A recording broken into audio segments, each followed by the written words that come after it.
All right. Hi, everyone. I'm Diana Bossio.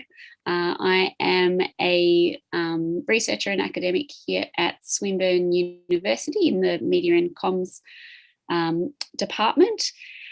I am representing the Social Media Research Group today and also the Social Innovation Research Institute, again here at Swinburne, and happy to say that both groups are supporting this fantastic seminar about regulating Facebook today. And before I start with proceedings, I'd just like to do an acknowledgement and like to acknowledge that I'm hosting this webinar from the lands of the Wurundjeri people of the Kulin Nation.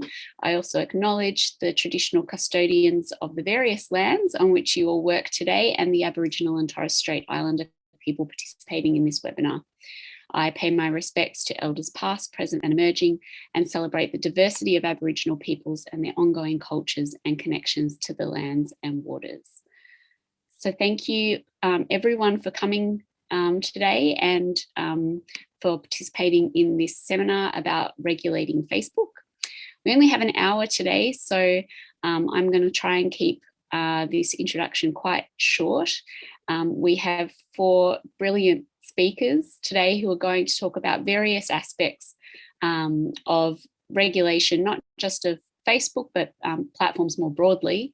And I think this is more than pertinent at the moment, particularly with what's been happening in Australia, both with the Digital Platforms Inquiry and the recent stoush, I guess, between the federal government and Facebook in particular.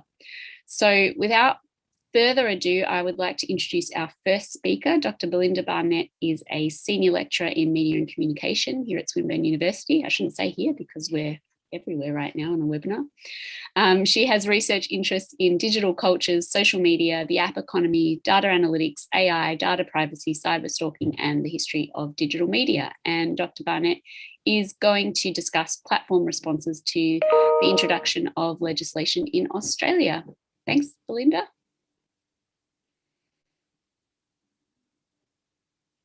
Okay, so this is going to be a bit of a history of what's happened over the last 9 months to give context to our other brilliant speakers on the News Media Bargaining Code. So what's happened in Australia, perhaps what the rest of the world could learn, and what we could do next. So if we could go to the first slide. So just to go back a little bit, when the ACCC announced its recommendations, which were as a result of the Digital Platforms Inquiry, both Google and Facebook didn't like it. But what's interesting that Tama will address a bit further is that Google launched a PR campaign against or aimed at Australians, the likes of which we've really not seen before. So they used their own platforms, their own very large platform in Australia to send a message to all Australians, perhaps to get us to lobby the ACCC or to get us to lobby the government on their behalf. So it was really interesting. And Rod Sims, the ACCC chair, called it a disinformation campaign. Now, at that time, Facebook was really, I don't know if anyone noticed, but conspicuously silent while Google was out in the fray like this, being really arguably hysterical about the code. So what I find interesting is that shortly before the code was passed, Google actually changed its tune quite considerably. And we saw a flurry of deals coming out with news media outlets, quite lucrative deals. And we saw Google actually sitting down at the table with news media outlets and negotiating fairly. So what was this about face? Why did this about face happen? We can speculate it might be that Google got what it actually wanted.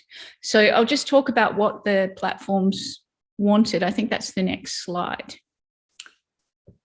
So essentially, what the platforms wanted was for the code not to exist at all. But if the code did exist and they were made to pay a fair price for news content, they wanted to not be subject to the code at all.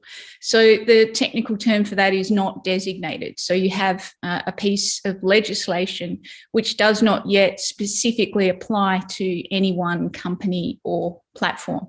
And I think it's important we all acknowledge that at the moment is what both platforms have got. We've got a piece of legislation which doesn't have a pointy end. So the other thing they wanted is not to be designated, but they didn't want the code to pass as the ACCC had recommended it be formulated, because it would set a global precedent. And we need to remember here that Australia is really small, not terribly important to either Google or Facebook in terms of their global market.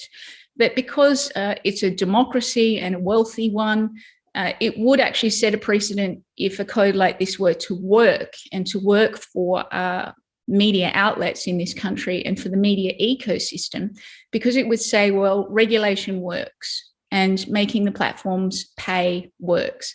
So larger markets like the United Kingdom or America might follow suit, and that would be much more costly for the platforms. So the other thing that the platforms wanted was that if they were to be subject to the code, if they absolutely must be subject to it, they didn't want their main product to be what was included or what the code would apply to. So for Google search, the product that people go there to use is the search function. So Google absolutely did not want content appearing as a result of searches to be subject to the code, so that if news articles came up, they didn't want to have to pay for it.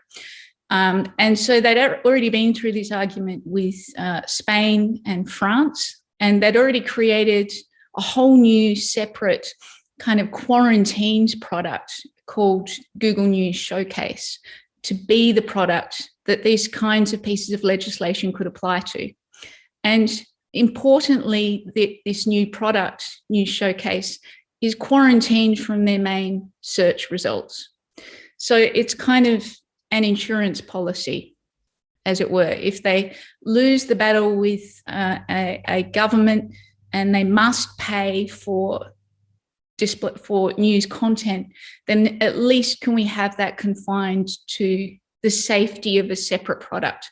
So it's the same with Facebook. They didn't want to have their news feed subject to the code. So they've created this separate product, which has actually not been released in Australia yet, called Facebook News, which is essentially a tab somewhere in Facebook, we don't know. And this separate product is what ultimately would be subject to the code.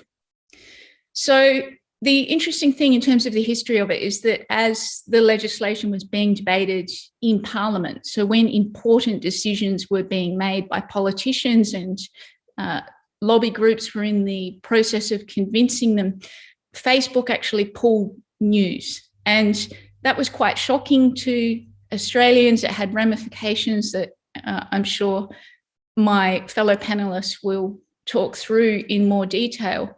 The interesting thing about it as a tactic, though, is I think it actually worked. So both Facebook and Google, we ended up with a legislation that didn't actually name them.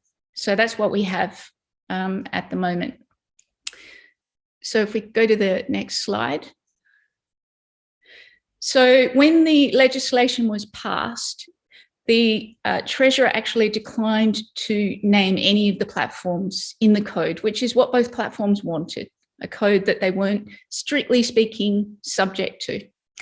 The interesting thing about it, though, is that the Treasurer came out and said in a press conference immediately after the passage of the legislation, talking to the platforms, we want you to go out and make deals with news media outlets, and we want you to behave as though you're subject to the code.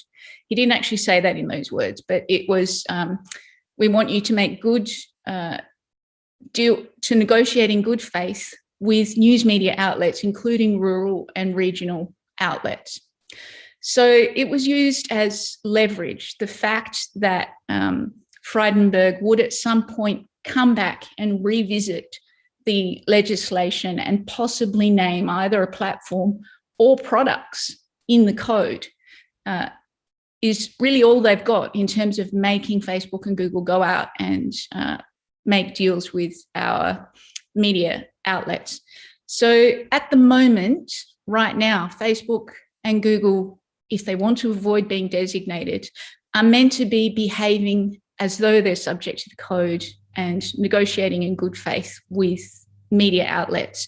And I understand Frydenberg is following this quite closely and making sure that the deals are good, which is interesting because we don't actually know what the totals for what the value of many of these deals are. So we haven't got much of a way of following the progress of these deals. The sums are undisclosed.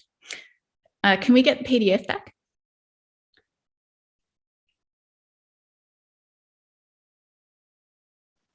Can you not see this, Belinda? No. Okay. Can the other panel see this? It's all right. I'll just pretend I can see it. Okay. So if we go to the next one. Yep.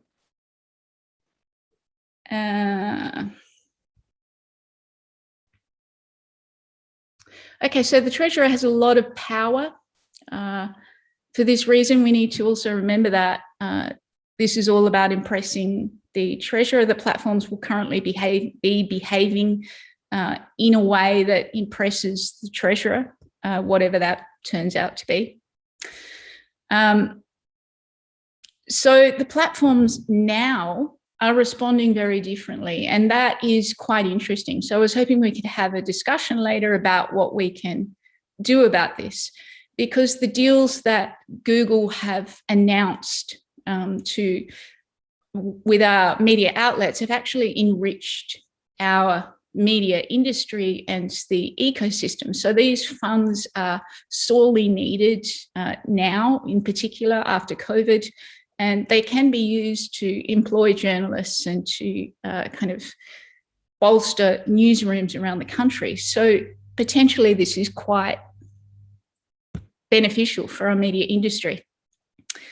Now, Facebook actually made what you might call the bare minimum of deals after the legislation was passed that perhaps they perceived would impress Josh Frydenberg. So deals with the major media outlets, News and Nine and Seven West Media. But after that, by all reports, they seem to be freezing out rural and regional publishers and offering very low-ball deals to outlets, independent outlets, and to rural and regional outlets.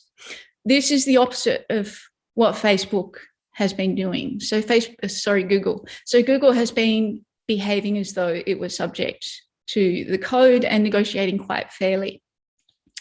So funding from Google has currently enriched over 55 media outlets around Australia.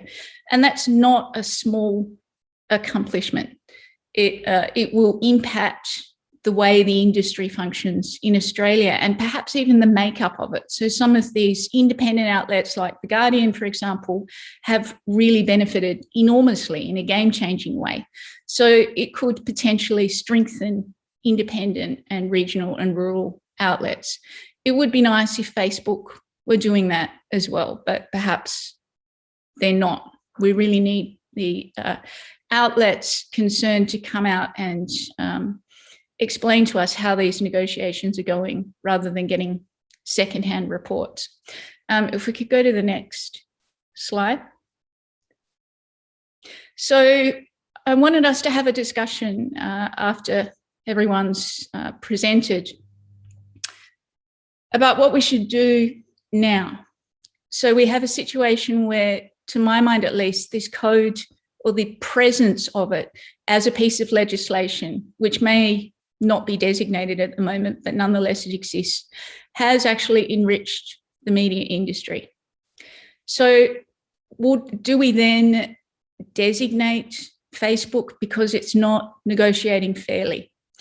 Do we not designate any particular platform? What effect would that have if the legislation existed in potentia, just undesignated? What would that mean for our media ecosystem and the way the platforms are behaving?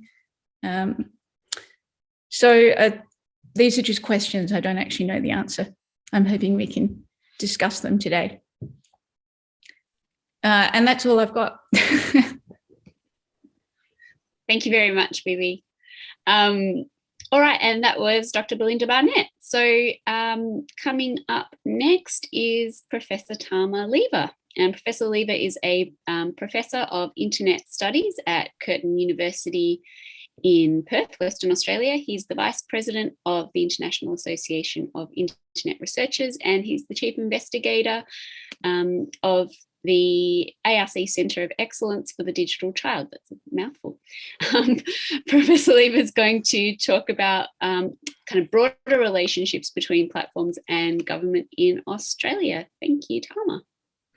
Thanks, Diana, and thanks, Belinda. That did a great sort of scene setting, so I'll try and just pick the bits where I can sort of expand or indeed disagree a tiny bit, which is, what makes these things interesting. So one of the things, I guess, in talking about the PR campaign around this is what perhaps we didn't all realize as this was going on is actually the PR campaign was probably more important than the wording of the code. I think there was a lot of discussion about the exact nuance of the code, whether the definition of how linking or displaying or the way that news appeared on platforms was quite important. There was a lot of debate about the mechanism of arbitration. So how much should news organizations be able to bring to the table, and what was the mechanism by which the disputes would be settled. And one thing that has sort of disappeared from the conversation altogether, but was actually to some extent the most important and interesting thing, was that the code was supposed to force these platforms to tell news companies when they were going to change their algorithm. So when the algorithm was going to display or categorize or rank news differently. And I think in this whole sort of PR discussion, that's been greatly minimized. And of course, that doesn't currently exist as a mechanism because, as Belinda said, no news organization is currently designated. And looking at this in retrospect, it feels very much to me like that was kind of the point all the way along, that actually the wording of the code was a sort of a big blunt hammer. And really what the government wanted was to see deals in place prior to the code. And I'll be honest, I'd be quite surprised if this government ever uses the code. And for me, the interesting point will be when we have a change of government and we have this quite complicated tool sitting in the Treasurer's desk. Is a Treasurer going to pull that out and start whacking social media and digital media platforms with it or not? Because when you do and it starts being tested in court, I have no idea what the nuances of that code would actually look like. So I think that's why I think the PR battle is actually at least as important as the code itself. And as Belinda said, the Google and Facebook, which were the two initial targets of this code, went very different directions. Google, I don't think anyone in Australia who uses Google could have missed the fact that Google had a position on this since August last year. And there have been pop-ups, there have been YouTube campaigns. And certainly in the last month where Google did sort of do the whole, we might just withdraw search from Australia, would you like that? I think we did see an awful lot of discussion in the press and elsewhere about what a searchless Australia might look like. And we sort of saw Microsoft sort of edge out of the cup and go, we've got a Bing, would you like to use a Bing? Which was an interesting sort of turf war between Microsoft and Google. And the fact that after this process ended, one of the heads at Google wrote a very snarky blog post about how Microsoft went against the principles of the free web by supporting the Australian government in this way. So there's lots going on there, which is really interesting. It's also really interesting that Facebook is explicitly supporting the idea of more regulation in their campaigns in America. So there's a lot of different messages being put out here. And I guess I wanted to try and link up what's happened in Australia with what's actually happening more broadly in Facebook, which I'll get to hopefully in the how long have I got? I've still got 6 minutes. Awesome. But the core claim that I think is really interesting was that Facebook, far more so than Google, I think Facebook tried to claim that news wasn't valuable, that news didn't really do anything for Facebook users in Australia, that it was a tiny fraction of what people shared on Facebook, that it didn't really matter, that doing away with news for them was a trivial concern compared to, say, Google, which uses Google News and other things where it's more important. And I think that was the big furphy in the room. I think Facebook has really doubled down on saying that they've continued to say that it's not valuable. And we have very contrasting sort of points of view. There's been research in Australia that suggests about half of Australians get significant amounts of their news from Facebook, from Google, from social media platforms. So there is that disconnect, but it's also this idea that all content on Facebook is of the same value. And one of the things I think that was discussed very briefly, but I don't think really got the airtime it should have, is that news is more valuable because we can tell more about what people think from what news they share. One of the things that Facebook needs to know is what we like, what our taste profile is, because that's essentially what it sells advertisers. And I would suggest that news does a better job of telling or building that profile, because what we share in terms of news tells a lot about our politics, about our taste.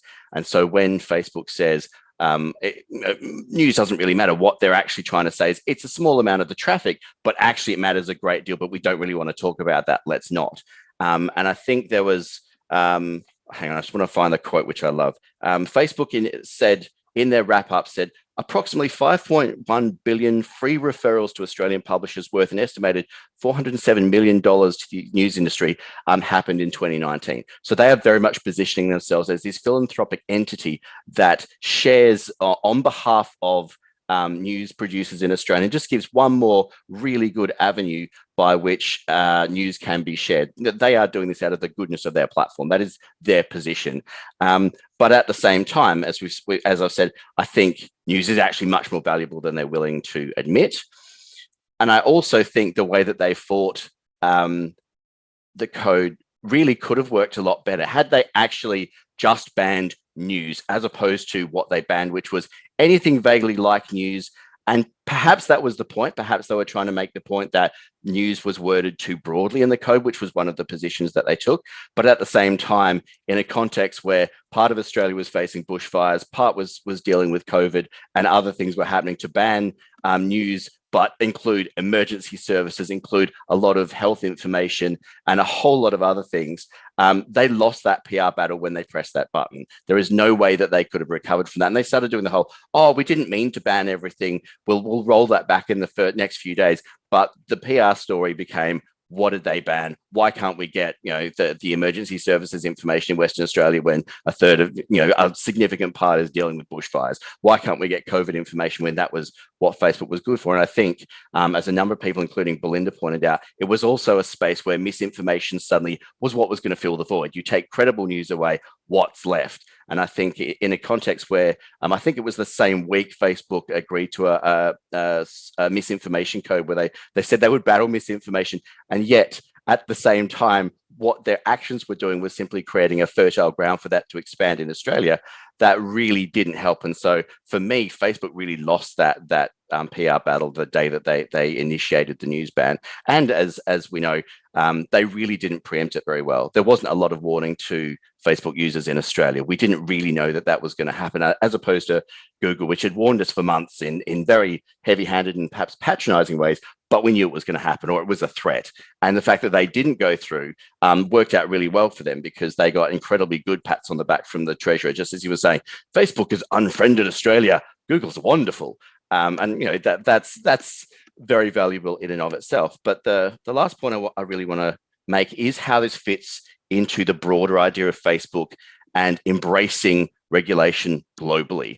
And I think Facebook has realized that rather than being responsible for all regulation of its platform, it wants someone else to have that problem. It very much wants the American government, or even the Australian government, to take the lion's share of working out what the rules are, so it can point to those rules and go, we're beholden to them, it's not our fault anymore.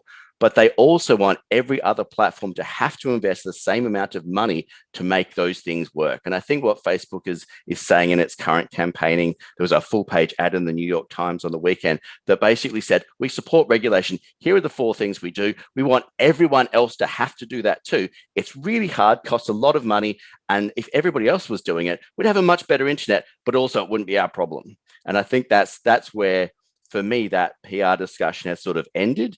And it will be genuinely interesting to see if there is an Australian variation of that emerges or not.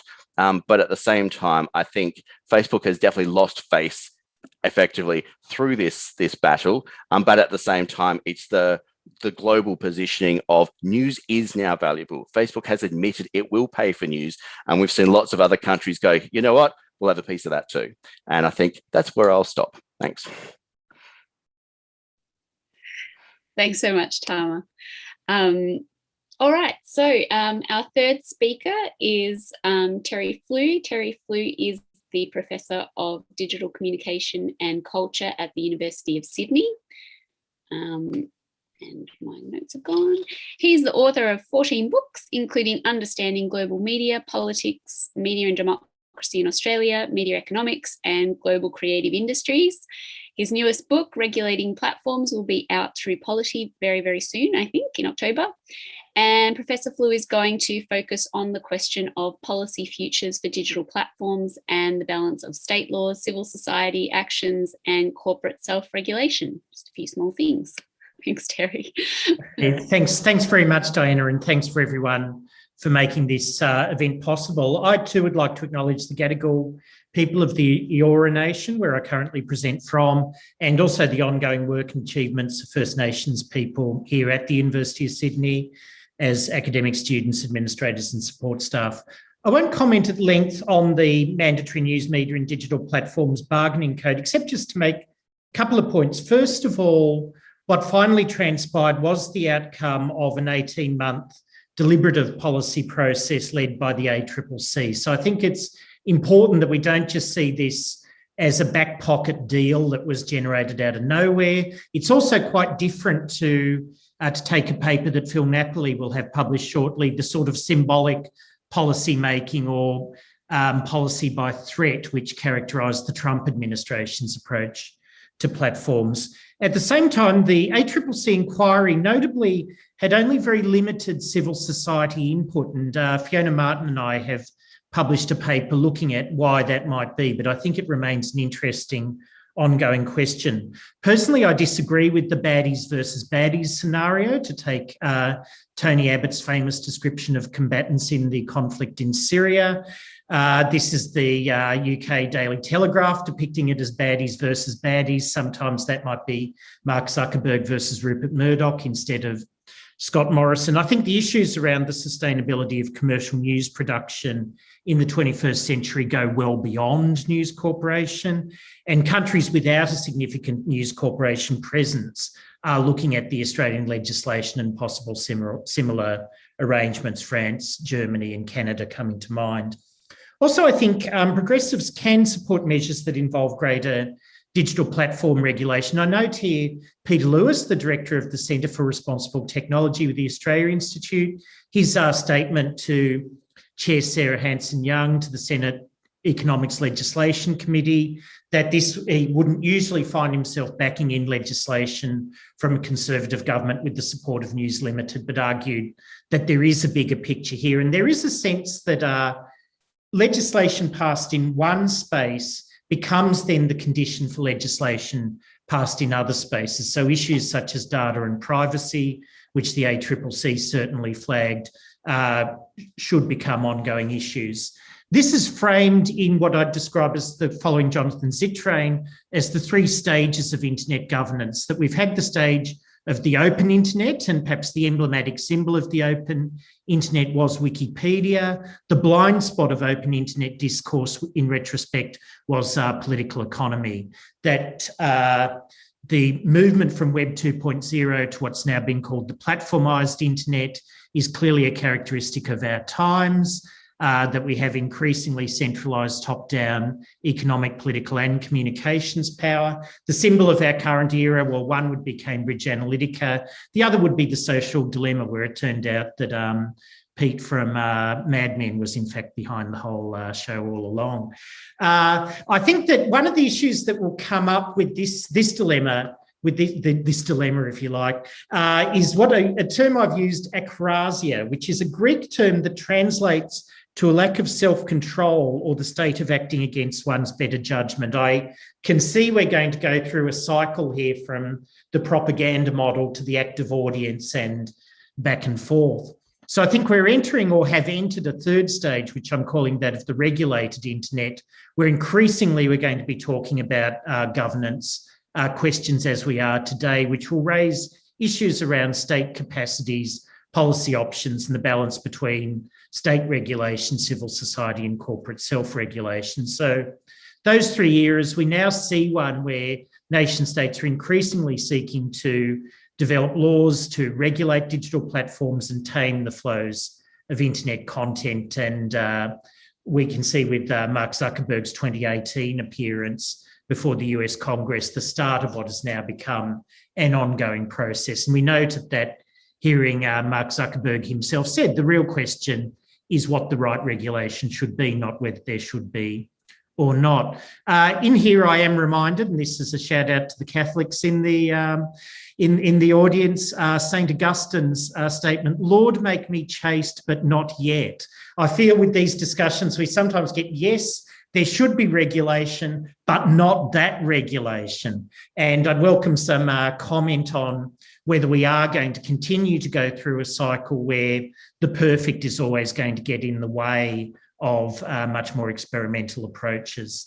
A typology of reports on platform regulation and internet governance broadly points to those that focus on competition issues, such as the ACCC inquiry or the 2020 US antitrust report, those that focus on content issues, misinformation, fake news, online harms, etc., and those focusing on questions of data and rights. Looking at this differently, Robert Gore's notion of a platform governance triangle and some examples within that. I think what we see in this, to correct the Gore framework slightly, is that we see that what we might call intercapitalist competition is a factor here, that the category of the firm or the industry, I think, clearly needs to be disaggregated around the quite different business models of platform industries and more traditional media and creative industries. Indeed, differences between the platform businesses themselves. So the current Apple positioning vis-a-vis Facebook, I think, is definitely one to watch in that regard. And we're also seeing different policy scenarios emerging. And what we've seen in Australia is what we might call nation-state regulation, high state involvement, low civil society involvement. Other models include third-party regulation, the biggest example of that being the Facebook Operating Board, debates around transnational rights-based approaches, and those that focus on stakeholder capitalism, diversity hiring, and so forth. I think for those to be sustainable over the long term, and there is a lot of momentum around this, particularly in the United States, and the early stages of the Biden administration indicate a preparedness to regulate big tech, which is quite different to the Clinton or Obama administrations. I think the sustainability of that over time will depend on the backing of nation states. I've been in recent times citing the late Tony Benn, the British MP and socialist, used to go around Britain writing on whiteboards, blackboards, these 5 questions for power. And you can see the questions there. The one that I think is most interesting in this respect is the last one, how do we get rid of you? And I think it points, to my mind, to some limitations in the civil society-centred model, or something like the Facebook Operating Board, that whatever the limitations of nation states as regulatory agents, at least in liberal democratic societies, we can get rid of them. We can change legislation through the political process. It's less clear to me that civil society or partnership-driven models have that capability. And just some concluding observations on this. I'm picking up here on some recent work by the Canadian writer Blaine Haggard, who makes this point that simply invoking civil society does not in itself address accountability and transparency issues.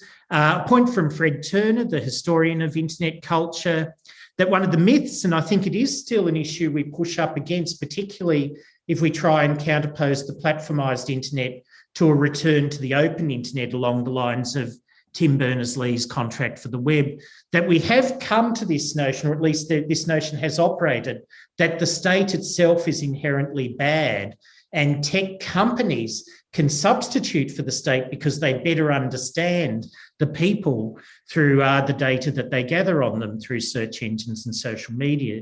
Turner indicates that is something we have to wrestle with. And finally, I cite Julie Cohen, who makes the point that one of the features of recent years has been what Steve Bannon referred to as the deconstruction of the administrative state.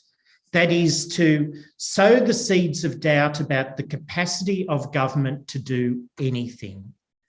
And Cohen makes the point that while the picture of what a regulatory state for the information age would look like, there will be a great deal of experimentation around it, and that the kind of modelling that we're going to see is going to have its limitations, but it's only through the processes of such legislation being in existence that we're going to start to get to these models. And my concern there is that we preempt these discussions by basically taking a nation state bad or perhaps a populist anti-elitism around these things. So they're my remarks, and thanks very much. Thank you very much, Terry. Okay, our last speaker today is Dr. James Meese. And Dr. Meese is a senior lecturer in media and communication at RMIT University. Dr. Meese researches media law and policy and currently holds an early career research fellowship from the Australian Research Council to study the algorithmic distribution of news. And he's going to talk about the limited scope, I guess, of news-oriented regulation like Australia's NMBC, and going to talk a little bit about alternative regulatory interventions. Thanks, James. Thanks, Diana, and thanks to the panel for a really fascinating discussion so far, and I'm looking forward to adding to it. So what I want to talk to you today is basically whether the crisis in journalism and platform regulation should be tied together. Obviously, as we know from the other talks, the horse is already bolted. I also take Terry's point that the perfect is the enemy of the good. I think the public has a right to test regulation on private platforms. We're not always going to get it right the first time, but I think I want these remarks just to be a note of caution, or perhaps just an alternative take on where we've ended up with the News Media Bargaining Code. The core justification for the code is that Google and Facebook have significant market power in the market for news referral services to media businesses, which the ACCC claims probably exists. So this idea that platforms send traffic to news organisations, news websites. And the ACCC argues that, and I quote, a significant number of media businesses rely on news referral services to such a degree that Google and Facebook are basically unavoidable trading partners.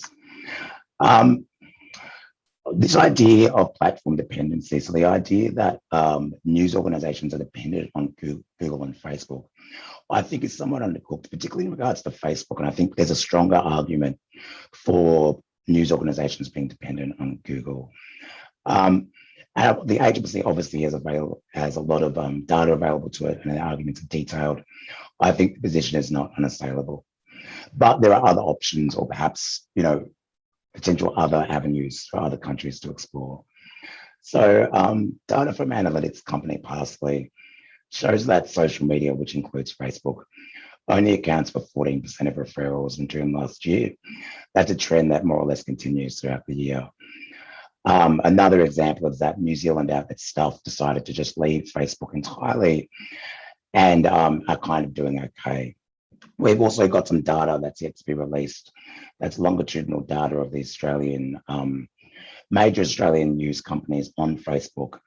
And we can see that news content is performing worse on Facebook generally from the early 2010s up to now. So as a result, I think this narrative of dependency and referrals removes a lot of agency from obviously struggling, but still relatively well-resourced news outlets, and doesn't paint a truly accurate picture, at least in regards to Facebook. Now, conversely, I think news media companies are slightly more dependent on Google.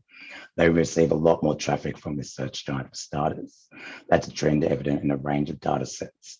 And I think as a result, considering that this panel is about regulating Facebook, I wonder when we think about the economics of news, or where we're looking to, we kind of have to ask to what extent is Facebook a problem when it comes to the media business, excluding things like misinformation, etc. It may well be that Google recognized this was one motivation for engaging in so many deal-making opportunities. There's also a risk, and I think it's just worth raising that, does payments from platforms actually challenge any dependencies which may exist? So, to borrow the words of the director of the Tower Centre for Digital Journalism, Emily Bell, the code does draw together tech companies and their journalism beneficiaries around a kind of obscure bargain. And I think there are kind of some strong arguments to be made for advocating for some more transparency, at least, around what these deals are and how they're being made. Tom has already pointed out, I think, the other core problem with the law as it stands, which is that there's a lot of really great stuff in there that's bundled up under this kind of bargaining premise. And we've got this wonderful venture into algorithmic transparency, which gives news outlets some guidance or some information when Google or Facebook change their algorithm. But because there's been no designation, nothing's to come of that at the moment. But it could be a useful attempt to introduce some algorithmic transparency. There's also an interesting non-discrimination provision that requires designated platforms to not choose between news outlets. So basically requiring Google and Facebook to give, focus on inputs and ensure that all forms of news have at least a chance to be read by online publics. So this is another useful reform that starts to treat platforms and their distribution mechanisms as kind of public-private infrastructures where Google and Facebook don't get to set completely independently the rules of the road. But again, until the Treasurer designates Google or Facebook, none of these are in force. So in both of these cases, we might even think about, what else can we do? My main kind of point today is whether there's some sort of logic, and obviously the horse is bolted in Australia, but in other countries, of separating these discussions around platform regulation from the ongoing journalism crisis, which is a crisis and needs to be addressed. We have a lot of really interesting regulatory interventions tied to a specific debate occurring between platforms and publishers, and obviously the broader public who are keen to receive the public good that is news. So an alternative approach would be to address a range of current concerns associated with platform dominance kind of separately. So we detach some novel regulatory interventions from news. So for example, to take this algorithmic transparency argument, there's no real logical reason why algorithmic transparency is tied to news organizations alone. Obviously, there's a range of good reasons why we want to make sure that news is made visible to the wider public. There's a reason why news is included, but a range of other important businesses are equally impacted by the vagaries of the algorithm, and public organizations as well. So this one regulation, which is buried in the minimum standards of the News Media Bargaining Code, could form part of a wider transparency effort. The other element involves recognizing that you don't need to directly regulate a sustainable business model into existence. And I think we can look at a number of alternative regulatory paths that could provide not full sustained benefits, but some small downstream benefits to journalism. And I think it's important to recognize, as other people on the panel have, that the News Media Bargaining Code is just one part of a substantive and rigorous process that the ACCC has undergone. They're doing a lot of ongoing work around advertising supply chains. Now, obviously, to this day, despite the changes that have gone on, advertising is declining, but still important economic source of revenue for journalism. And there's a lot of murkiness around those supply chains, a lot of clipping of the ticket, up to 50% of revenue that goes through the supply chain online is unaccounted for. So work that does that and maybe gets more money that comes from advertisers to news is really important. And that's stuff that the ACCC is following through. Parallel work around privacy, which may well disrupt some of these business models that have set up around behavioral advertising, which has really been the fuel for revenue, particularly for social media platforms like Facebook, which are, we're still working out how to make money up to the early 2010s. These may offer more fruitful regulatory pathways. So interventions in these areas, which may disrupt platform economies more broadly, or even just provide more revenue through advertising, I suggest will have really significant downstream impacts on the news sector, which is kind of operating at one remove or still struggling to engage with the modern data-driven advertising economy. And obviously it goes without saying that further work around competition law and antitrust, working out exactly how much power these transnational companies should have will also help in this regard. This also opens more space for the direct funding of news. The Public Interest Journalism Initiative is doing great work here, reaching out to the philanthropic community to assess what sources may be available. There's also more direct funding efforts through the Australian government, most notably the Public Interest News Gathering Program for regional and remote outlets and the Regional and Small Publishers Innovation Fund. Many have already mentioned the difficulties of rural and regional outlets getting funded through the bargaining code. So we really have to work out, it's kind of stick or twist time. Are we going to actually use this code and get that funding to those outlets, particularly from Facebook? Or are we going to have to sit down and say, well, this is actually a public expense that needs to be held publicly, despite the broader macroeconomic environment with COVID-19.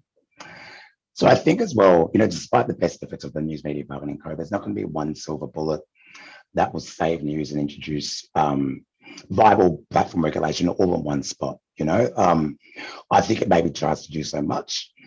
And I guess as well raising the fact that perhaps more notably, the long-term role that Facebook plays in news distribution and referrals, I think is at least open to question.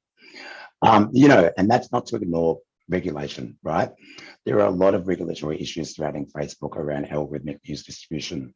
There's risks around amplification of content, editorial decision-making around algorithms and misinformation. But again, with all of those issues, it's a reminder that many of these issues can sit outside of or work alongside a discussion about the long-term issues surrounding the future of journalism. This is really more of a think piece. The code is here. It's not going to change. It's already in effect, as others have noted, even without the designation, there's been acting as if the code is there and operating accordingly. But I think even just as a kind of thought exercise, it's worth thinking about, what we did. It is an experiment, and whether there are other avenues to take, both in terms of funding journalism and in terms of regulating platforms. But I know we've probably got a lot of questions, so I'll leave it there. Thank you so much, James. And thank you to all the panelists for really fantastic and thought-provoking presentations. We have a little bit of time for questions, and before we go to the audience, there were two very keen as mustard people who pre-sent questions. So maybe we'll quickly answer those first. The first one was for Terry from Tristan Williams, and it was slight deviation, but basically asking about whether the Facebook kind of government, he called it a debacle, so we'll call it a debacle too, has hurt their job choices or the positions being offered in kind of traditional or journalism, copywriting, media type jobs, I guess. Yeah, thanks, Diana, and thanks, Tristan, for the question, and hope you're well. Insofar as I understood the question, to put it differently, it's the question of whether regulatory risk has led to a cut in investment. So an example of this would be, say, concerns about investing in renewable energy in Australia because of uncertainty about the future shape of government policy.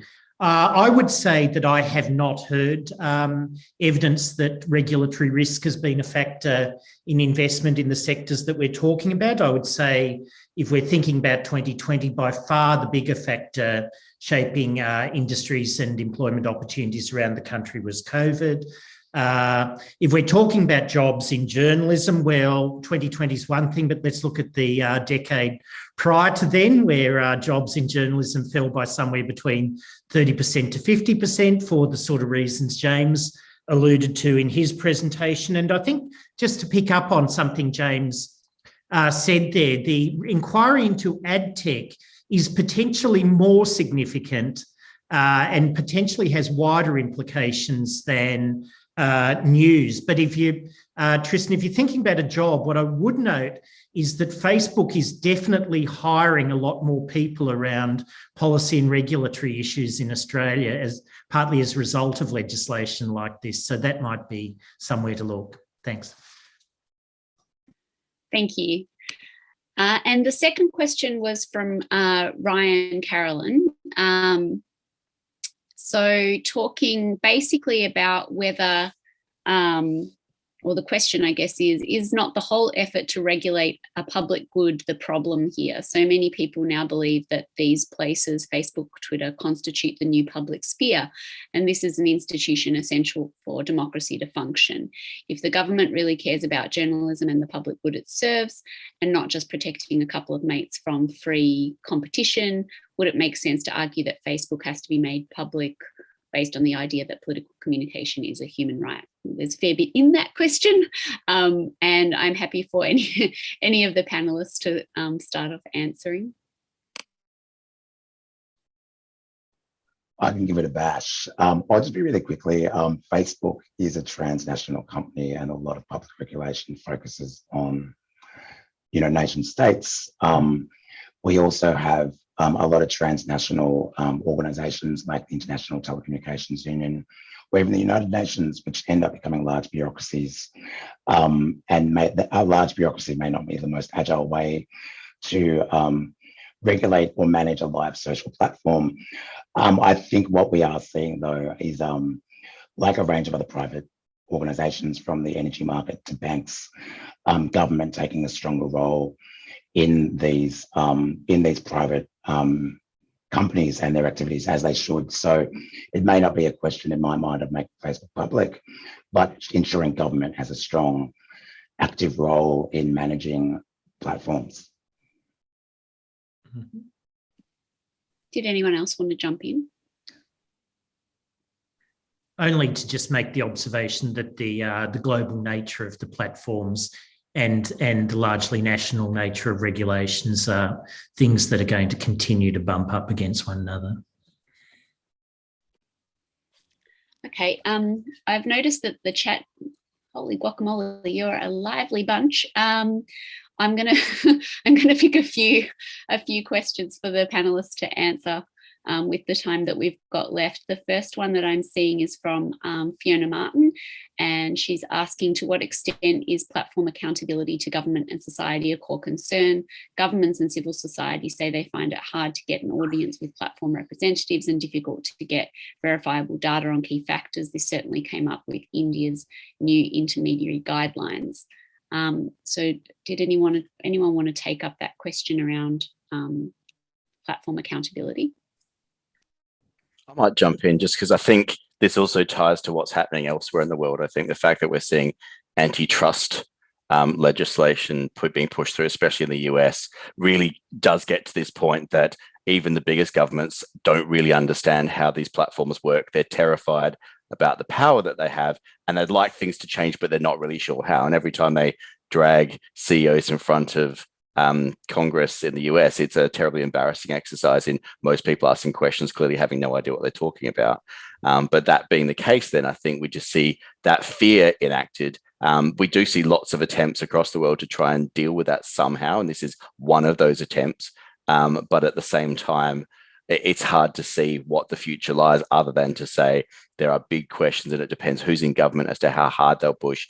And it depends a bit whether it gets wrapped up in other things. I think the stoush around TikTok ended up really being an argument about Trump versus China rather than the platform, which was a shame because there were some really interesting questions in there. And so it's what other things intersect as well that sort of both pushes and sort of restrains these questions.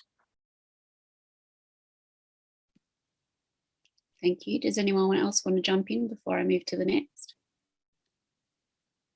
No? Okay, let's move to the next. The next is from Dylan, and I think Terry's already had a go at answering this, but asking, in an age where digital platforms are increasingly criticised for what's seen as their monopoly status, as well as surveillance capitalism practices that drive their business models, does not additional regulation just risk harming competition? And I would add to that a question from someone else who wanted to ask about the kinds of implications for citizen and amateur journalism. So maybe we can sort of put those two things together, crazy mishmash. Yeah. I'm happy to have a go at that. There's absolutely no question that there is a correlation between the concentration of ownership and control of the internet and the push for greater regulation.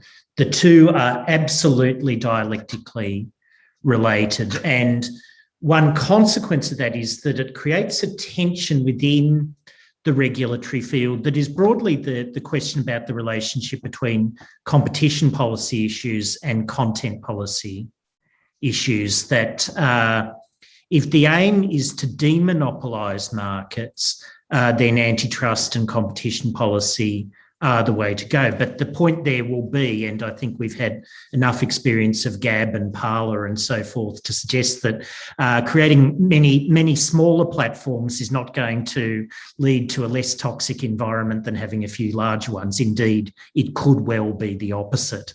At the same time, clearly, the more we move in the direction of calling on platforms to regulate content, the more there is the risk of entrenching the dominance of incumbents, because moderation will itself become a barrier to entry for new providers. So they're real tensions in the current space, but there's absolutely no question that, and the ACCC goes through this at some length in the report, that you are talking about Google because Google accounts for 90% of search. You're talking about Facebook because Facebook accounts for 70% of social. It is the rise of big tech that puts regulation on the agenda.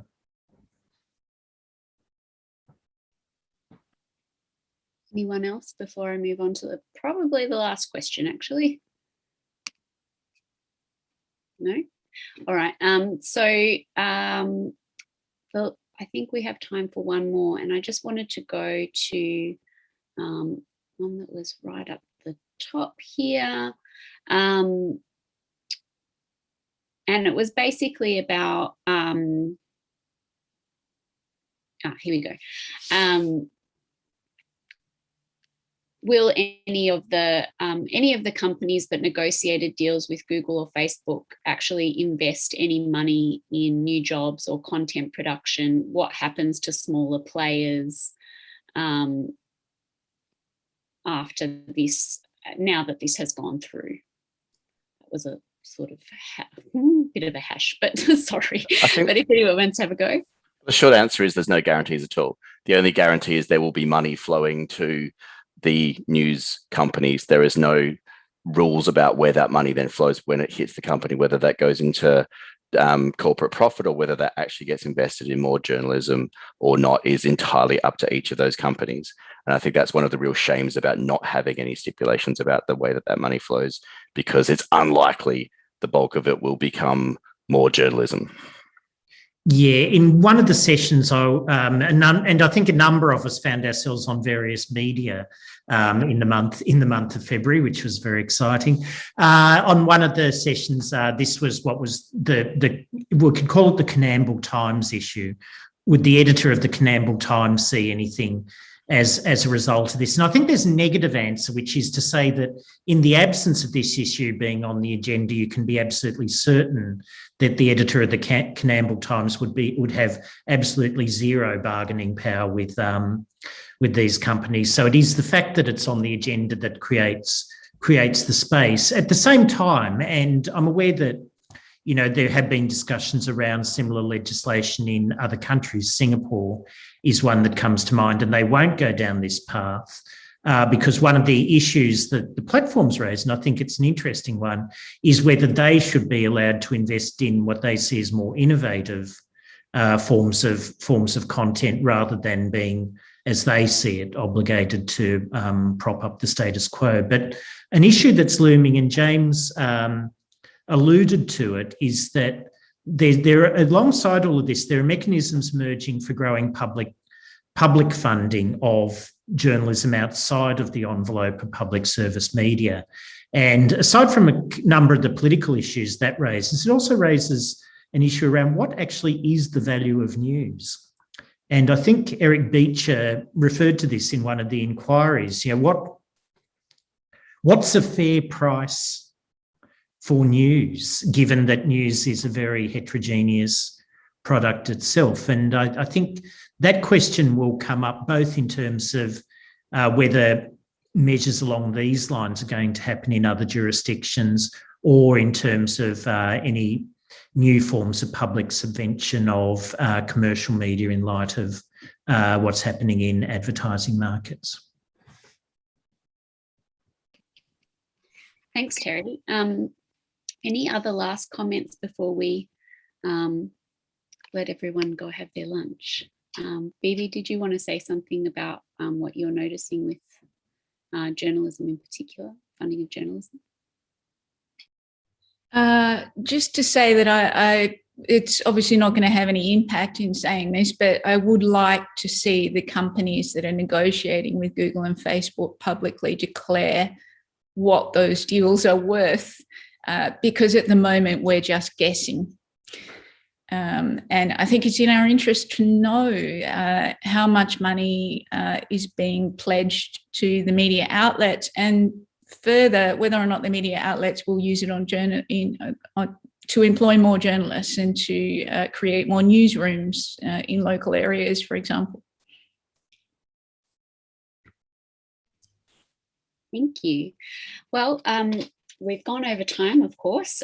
So I will say thank you very, very much to James, Tama, Belinda and Terry for really fantastic presentations and very thoughtful answers to the 400,000 questions we've got in the chat. And thank you very much to everyone who asked a question and participated in the chat and came to this seminar. It's much appreciated. And also thank you to Social Media Research Group and Social Innovation Research Institute for supporting this seminar. Thanks, everyone.